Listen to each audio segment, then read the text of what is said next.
परम शांति बापूजी। बापूजी, आज एक क्वेश्चन है कि जो उपवास जैन लोग या जितने भी दुनिया में लोग करते हैं फास्टिंग, उसका क्या महत्व होता है। जैसे अभी अखबार में आया था कि एक जैन मुनि ने 423 दिन पानी पी के उपवास किया, तो रियलिटी में आत्मा को क्या बेनिफिट होता है उपवास से। देखो, कोई भी धर्म वाला हो, कोई उपवास करता है, जैसे नवरात्रि में 9 दिन करते हैं। जी जी। जैन लोग भी 28 करते हैं, अलग अलग। तो ये उसके मन में पहले अपने धर्म के प्रति आस्था होती है जी। और उसके मन के ये होता है कि मुझे मतलब मन पवित्र होगा, ये भावना से करते हैं। ठीक है। तो उपवास करने से मन पवित्र होता है, जी मन शुद्ध होता है जी और संस्कार परिवर्तन होता है। जी। ये कैसे होता है और होता है, ये रियलिटी है, उसमें कोई वो बेमत नहीं है। सही बात है। क्योंकि मन को 8 दिन 10 दिन जैसे आहार नहीं मिलता शरीर को, ऐसी तरह मन के अंदर जो नेगेटिविटी, जो संकल्प है, वो धीरे धीरे खत्म हो जाते हैं।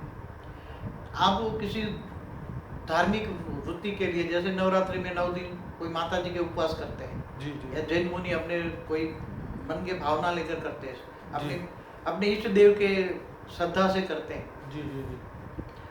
तो एक तो जो तुम्हारा खाना नहीं खाने से तुम्हारे तन का प्रभाव क्या पड़ता है, तन पर, जी तुम्हारे शरीर पर, जी और तन का प्रभाव मन पर पड़ता है। जी ये कोरिलेशन है। जी मन का प्रभाव तन पर पड़ता है, जैसे आत्मा दुखी होती है, मन दुखी होता है, जी तो शरीर में रोग शोक आता है। जी तो ऐसी तरह जब आत्मा भूखी रहकर जी श्रद्धा के अपने इष्ट देव के याद करके, जी तो शरीर पर जी एक तो खाना नहीं खाने से शरीर पर जो वेट कम होता है, बॉडी में वेट कम होता है।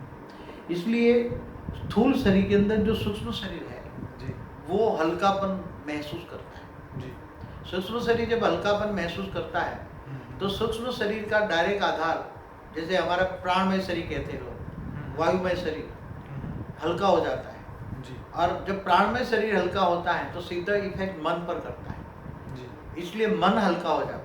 जी और जब मन हल्का हो जाता है तो जो नेगेटिविटी, मन के अंदर जो नेगेटिविटी है वो धीरे धीरे खत्म हो जाती है। मन के अंदर सतोप्रधान स्टेज आने लगती है और पुराने जो संस्कार है वो खत्म करने की, संस्कारों को परिवर्तन करने की शक्ति आती है। एक तरह ये है कि खाना पीना मतलब कंट्रोल करना, तो खाने पीने से कंट्रोल करते हैं। तो जैसे मन बेलगाम घोड़ा है, क्या है जी मन बेलगाम घोड़ा है।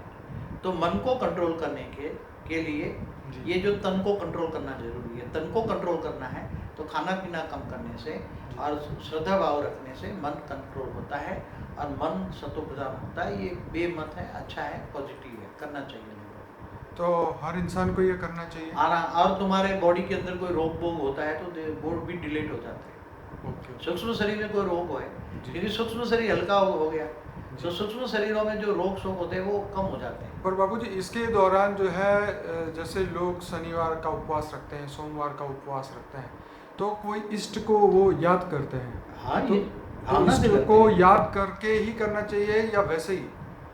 नहीं, इष्ट देव के साथ करे तो डबल इफेक्ट होती है ना। ओके। ऐसे भी तुम्हारी एक बात बताऊं, तुम्हारी ये जो अंदर खाने पीने का जो जठराग्नि है उसको एक दिन आराम मिलेगा ना। जी जी। तुम्हारी जो क्या बोलते हैं जठर पर पाचन तंत्र को, जी जी जी पाचन तंत्र को वीक में एक बार करो तो आराम मिलेगा। जी जी और करना चाहिए, नहीं तो 24 घंटे 24 दिन काम करेगा जी जी तो वो उस पर लोड पड़ेगा। जी। मगर इष्ट देव को याद करके जब करते हैं तो मन का प्रभाव अच्छा हो जाता है। इसलिए इष्ट देव के साथ, कोई शनि देव को मानता है तो शनिवार करता है उपवास, तो शनि देव की याद में रहकर वो करता है। जी। कोई बृहस्पति को मानता है तो बृहस्पतिवार करता है। जी। कोई सूर्य को तो मानने वाला, इसीलिए ये सब शास्त्रों में ये पहले से मतलब पहले से बताया है, गया वो तो था। बहुत पुराना है जी कि जैसे सूर्य की उपासना करती है तो रविवार करो, जी जी तो रविवार करने से सूर्य की शक्ति मिलेगी। सूर्य को याद करते करते उपवास करो जी तो तन भी हल्का हो गया और मन भी हल्का हो गया। जी। और तन मन हल्का हो जाने से तुम्हारी इष्ट देव की जो पहले शक्तियाँ थी, हालांकि अभी तो सारे इष्ट देव जो पहले देवता थे जी जी। वो सारे मनुष्य बन चुके हैं, इसलिए फिर भी याद करना चाहिए, उपवास करना चाहिए। अच्छा बाबूजी, बहुत बहुत धन्यवाद। परम शांति।